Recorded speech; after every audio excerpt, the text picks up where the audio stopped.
നമസ്കാരം, വെട്ടന്യൂസ് ഓൺ ടൈമിലേക്ക് സ്വാഗതം. കല്യാണം ഇനി വേറെ level. Basith wedding mall, Basith arcade, Poongottukulam, Tirur. തദ്ദേശ സ്വയംഭരണ സ്ഥാപനങ്ങളിലേക്ക് മത്സരിക്കുന്ന സ്ഥാനാർത്ഥികൾക്ക് നവംബർ 14 മുതൽ നാമനിർദ്ദേശ പത്രിക സമർപ്പിക്കാം. രാവിലെ 11-നും വൈകിട്ട് 3-നും ഇടയിലാണ് പത്രിക സമർപ്പിക്കേണ്ടത്. പത്രിക സമർപ്പിക്കാനുള്ള അവസാന തീയതി നവംബർ 21.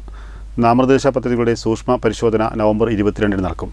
പത്രിക പിൻവലിക്കാനുള്ള അവസാന തീയതി November 24. Trendy and customise collection, best in budget. Theyyam പാട്ടിൽ പോലൊരു ഓപ്ഷൻ വേറെ ഇല്ല. ഗ്രാമപഞ്ചായത്തിലേക്ക് മത്സരിക്കുന്നവർ 2000 രൂപയും ബ്ലോക്ക് പഞ്ചായത്തിലും മുനിസിപ്പാലിറ്റിയിലും മത്സരിക്കുന്നവർ 4000 രൂപയും ജില്ലാ പഞ്ചായത്ത് കോർപ്പറേഷനുകളിൽ മത്സരിക്കുന്നവർ 5000 രൂപയും കെട്ടിവെക്കണം. പട്ടികജാതി പട്ടികവർഗ വിഭാഗങ്ങൾക്ക് നിശ്ചിത തുകയുടെ പകുതി മതിയാവും.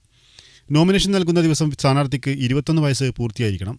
പട്ടികജാതി പട്ടികവർഗ സംവരണ വാർഡുകളിൽ മത്സരിക്കുന്നവർ ബന്ധപ്പെട്ട അധികാരിയിൽ നിന്നുള്ള ജാതി സർട്ടിഫിക്കറ്റ് ഹാജരാക്കണം.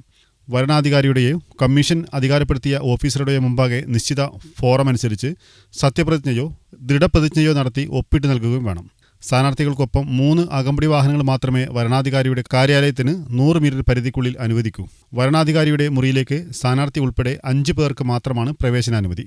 സ്ഥാനാർത്ഥികളുടെ യോഗ്യതകളും അയോഗ്യതകളും സംബന്ധിച്ച മാർഗരേഖ കമ്മീഷൻ പുറപ്പെടുവിച്ചിട്ടുണ്ട്. വെട്ടന്യൂസ്, തിരൂർ.